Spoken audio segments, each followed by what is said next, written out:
Terminé les vacances. Léa Salamé a repris le chemin des plateaux télé. A commencer par celui de Quelle époque. Le talk-show présenté par la fidèle acolyte de Laurent Ruquier revient pour une deuxième saison. L'émission diffusée sur France 2 a fait sa rentrée samedi 9 septembre en deuxième partie de soirée. Et qui dit grand retour, dit casting d'exception. Pour ce premier numéro de la saison, Léa Salamé recevait les comédiens Kad Merad et Jacques Weber, le spécialiste du ménage Bruno Ginesti ou encore le ministre de l'Intérieur Gérald Darmanin.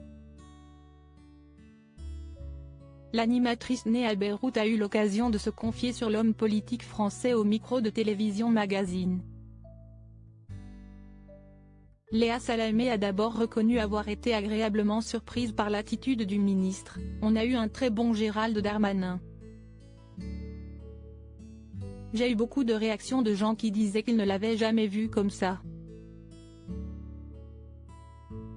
Par rapport à d'habitude, il a fendu un peu l'armure, il a donné quelque chose qu'il n'avait pas donné jusque-là.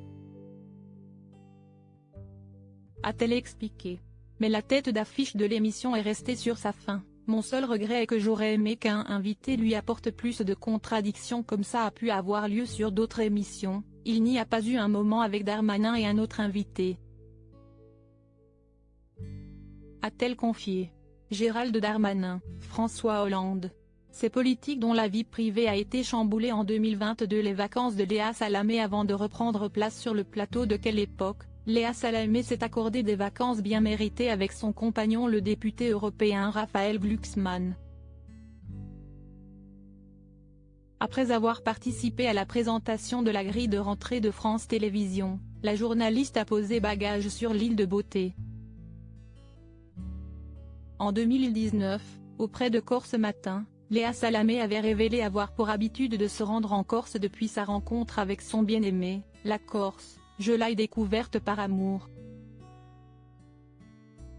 Dès nos premières rencontres, Raphaël m'a dit « Il faut que je t'emmène voir mon paradis », a-t-elle raconté, avant d'ajouter un peu plus loin « Le choc a été immédiat, si est sans doute l'endroit le plus sublime et le mieux conservé de la Méditerranée.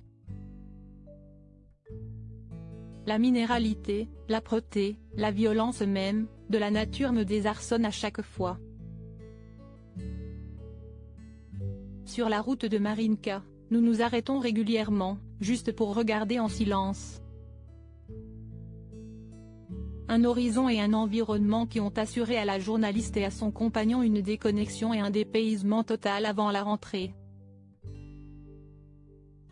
Crédit photo, Jacovi de Moreau.